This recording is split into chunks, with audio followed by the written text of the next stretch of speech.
Friend, तो आज हम देखने वाले हैं क्लास 10th का एनसीईआरटी क्लास 10th का देखने वाले हैं प्रश्नावली 9.1 देखने वाले हैं। इससे पहले आज देखने वाले हैं क्वेश्चन नंबर 15। क्वेश्चन नंबर 14 से जितना भी पहले था वो सभी हमने करा दिया था। आज हम देखने वाले हैं क्वेश्चन नंबर 14। देखिए क्वेश्चन नंबर 14 क्या बोल रहा है कि एक सीधा राजमार्ग यानी मार्ग मतलब रास्ता, एक सीधा राजमार्ग एक मीनार के पास तक जाता है, यानी कोई रास्ता है और वह मीनार तक जाता है। मीनार पर खड़ा एक आदमी एक कार को 30 डिग्री के अवलंबन कोण पर देखता है, यानी मीनार के शिखर पर यानी मीनार के ऊपर जो होता है एक आदमी खड़ा है और वह एक आदमी कार को 30 डिग्री के अवलंबन कोण पर देखता है, जो कि मीनार के पास और एक समान चाल से जा रहा है। यानी जो कार है वो समान चाल से जा रहा है और किधर जा रहा है, मीनार की ओर जा रहा है। 6 सेकंड के बाद कार का अवनमन कोण 60 डिग्री हो जाता है, यानी 6 सेकंड के जैसी बात होता है कार का जो अवनमन कोण होता है वो कितना हो जाता है 60, यानी पहले कितना था 30 था, अब कितना हो जाता है 60 हो जाता है।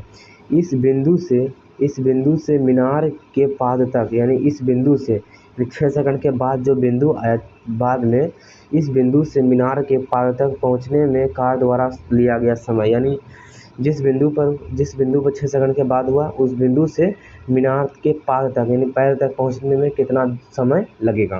तो देखिए पहले क्या बोल रहा है कि एक सीधा राजमार्ग एक मीनार के पाद तक जाता है, यानी देखिए सीधा राजमार्ग क्या है, सीधा राजमार्ग यानी एक कोई ऐसे करके कोई रास्ता है, ये हो गया राजमार्ग। कहाँ तक जाता है, मीनार के पाद तक, यानी एक कोई यहाँ पर मीनार होगा यानी पाद से इसे के मिला दिए, तो यहाँ लिख सकते हैं क्या मीनार, नीचे लिख सकते हैं पाद, या इसे लिख सकते हैं राजमार्ग, यानी राजमार्ग मतलब रास्ता, राजमार्ग मतलब क्या होता है, रास्ता होता है। अब देखिए उसके बाद क्या बोल रहा है, मीनार जाता है पाद तक जाता है। मीनार के शिखर पर एक आदमी एक कार को 30 डिग्री का अवलंबन कोण पर देखता है, यानी जो होता है यहाँ पर मीनार के ऊपर जो होता है एक आदमी है और वह कार को कितना डिग्री पर देखता है, यानी यहाँ से कितना डिग्री पर देख रहा है वो 30 डिग्री पर देख रहा है। कितना डिग्री पर देख रहा है, 30 डिग्री पर देख रहा है, तो 30 डिग्री पर देख रहा है। तो क्या अवनमन कोण पर देखता है, अवनमन कोण जो बनता है हमेशा ऊपर बनता है, अवनमन कोण ऊपर और उन्नयन कोण नीचे बनता है। इतना कितना हो जाएगा 30 डिग्री, अगर ये 30 है तो ये भी 30 हो जाएगा, क्योंकि ये दोनों रेखा जो होता है आगे बढ़ाएंगे तो क्या ये दोनों समांतर है और ये रेखा काट रहा है, तो ये कोण बराबर ये कोण हो जाएगा एकांतर कोण से। अब देखिए ये समझिए।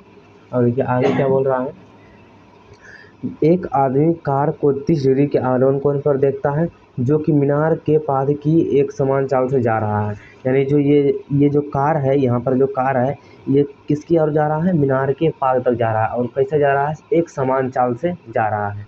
अब देखिए उसके बाद क्या है, उसके बाद कि 6 सेकंड के बाद कार का अवलंबन कोण 60 डिग्री हो जाता है, यानी 6 सेकंड के बाद, 6 सेकंड के बाद यानी यहाँ से यहाँ तक गया होगा, यानी 6 सेकंड हो गया था यहाँ से यहाँ तक चलने में, यानी यहाँ तक कार गया होगा 6 सेकंड में। तो यहाँ लिखेंगे हम लोग कितना 6 सेकंड, यानी यहाँ से यहाँ तक की दूरी कितना आ गया 6 सेकंड, क्योंकि बोल रहा है 6 सेकंड के बाद, 6 सेकंड के बाद कार का अवलंबन कोण कितना बनता है 60 डिग्री बनता है। तो यहाँ से इसे क्या करेंगे मिला देंगे, यानी 60 डिग्री बनता है तो अवलंबन कोण कितना हो जाएगा, इसका अवनमन कोण हो जाएगा यहाँ से यहाँ कितना 60 डिग्री, ये हो गया अवनमन कोण। अगर ये 60 है तो इधर भी क्या जाएगा 60, क्योंकि एकांतर कोण से, तो यहाँ पर लिखेंगे हम लोग 60 डिग्री लिखेंगे, समझ गए।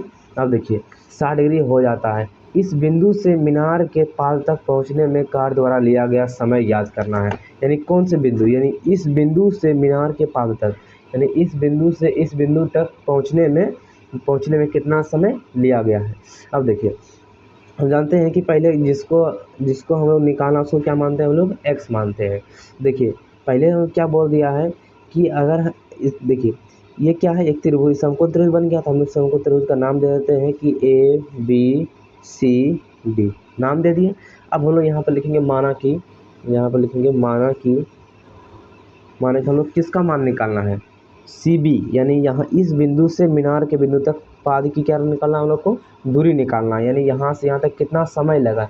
हम लोग मानते हैं क्या CB बराबर, यानी हम लोग मानते हैं CB बराबर कितना मानते हैं x मानते हैं, और मीनार की ऊंचाई नहीं दिया गया तो हम लोग इसको क्या मानते हैं y मानते हैं। यहाँ पर लिखेंगे CB बराबर x माने हम लोग, यहाँ लिखेंगे x और AB हम लोग माने क्या y, तो ये AB बराबर क्या लिख दिया हम लोग y लिख दिया। अब देखिए अब इसको सॉल्व करेंगे कैसे, पहले बार बड़ा वाला त्रिभुज लगाएंगे, उसके बाद छोटा वाला लगाएंगे। तो पहले लिखते हैं त्रिभुज किस में लगाएंगे हम लोग, ए बी सी में, त्रिभुज ए बी सी में। तो यहाँ लिखेंगे त्रिभुज ए बी सी में। यहाँ पर क्या क्या दिया गया है, लंब दिया गया है और आधार निकालना है। तो क्या लगा, लंब और आधार किस में होता है, 10 में होता है। तो यहाँ पर क्या लगेगा, 10।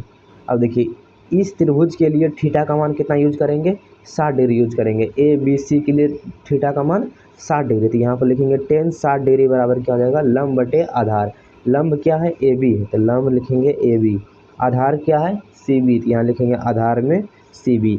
और 10 60 का मान कितना होता है, √3 होता है। तो √3 बराबर क्या हो जाएगा, ए बी। ए बी का मान क्या है, वाई, तो लिखेंगे ऊपर वाई।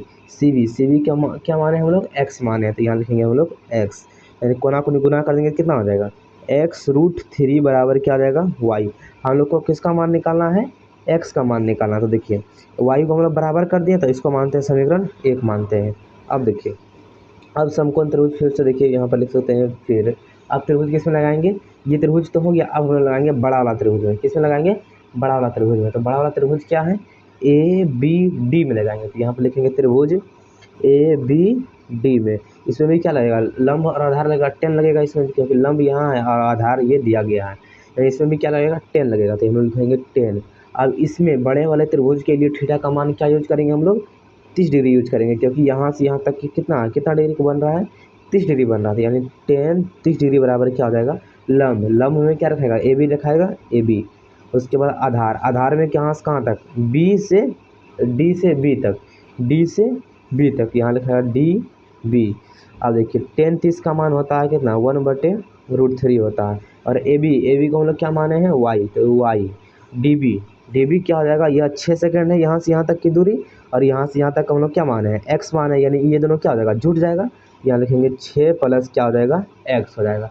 हम लोग को वाई बराबर करना है, तो यहाँ पर लिखेंगे गुना करेंगे, कोना कोनी क्या हो जाएगा, वाई √3 बराबर क्या हो जाएगा, 6 प्लस एक्स। हम लोग को वाई बराबर करना, तो वाई बराबर क्या हो जाएगा, 6 प्लस एक्स बटे √3। ये हो गया, इसको मानते हैं समीकरण 2 मानते हैं। देखिए अब देखिए यहाँ भी वाई है, वाई बराबर है, यहाँ भी वाई बराबर है। तो ये दोनों भी क्या हो जाएगा, बराबर हो जाएगा। तो लोग यहाँ पर लिख सकते हैं क्या, समीकरण 1 और 2 से, समीकरण 1 और 2 से। समीकरण 1 का मान कितना है, x√3 है। तो x√3 बराबर में कितना है, 6 प्लस एक्स बटे कितना इधर है, √3। नीचे 1 डाल सकते हैं। अब क्या करेंगे, कोना कोनी गुना कर देंगे। तो √3 गुना √3 कितना, √9 के बारे में कितना, 3, यानी क्या हो जाएगा इधर 3x, इधर कितना हो जाएगा, 6 प्लस एक्स हो जाएगा। समझ में आ गया। अब देखिए ये x है, इधर आएगा कितना देगा, 3x माइनस के x बराबर कितना हो जाएगा, 6 हो जाएगा। अब 3 में से एक x घटेगा कितना, 2x बराबर कितना हो जाएगा, 6, यानी 2 से कितना बार में, 3 बार में, यानी x बराबर कितना आ गया, 3। और 3 हम लोग क्या निकाले, यहाँ भी सेकंड है, तो यहाँ भी क्या हो जाएगा, x का मान भी किस में निकलेगा, सेकंड में निकलेगा। यानी x का मान कितना आ गया, 3 सेकंड। यानी x क्या था, इस बिंदु से मीनार के पास तक पहुँचने की क्या थी, समय, क्या था, समय। यानी यही तो बोल रहा था कि बिंदु से मीनार के पास तक पहुंचने में लगा कितना समय लगा, वो निकालना। यानी एक्स का मान निकालना, एक्स का मान कितना आ गया, 3। यानी क्या आ गया, उस बिंदु का मीनार के पास तक पहुंचने में कितना समय लगा, 3 सेकंड लगा। ये हमारा क्या हो गया, 3 सेकंड आंसर हो गया। आशा करते हैं कि आपको ये क्वेश्चन समझ में आ गया होगा। अब हम लोग देखने वाले हैं इसका लास्ट क्वेश्चन, देखेंगे हम लोग अगले वीडियो में क्वेश्चन नंबर 16 को। तब तक ले रहने दीजिए।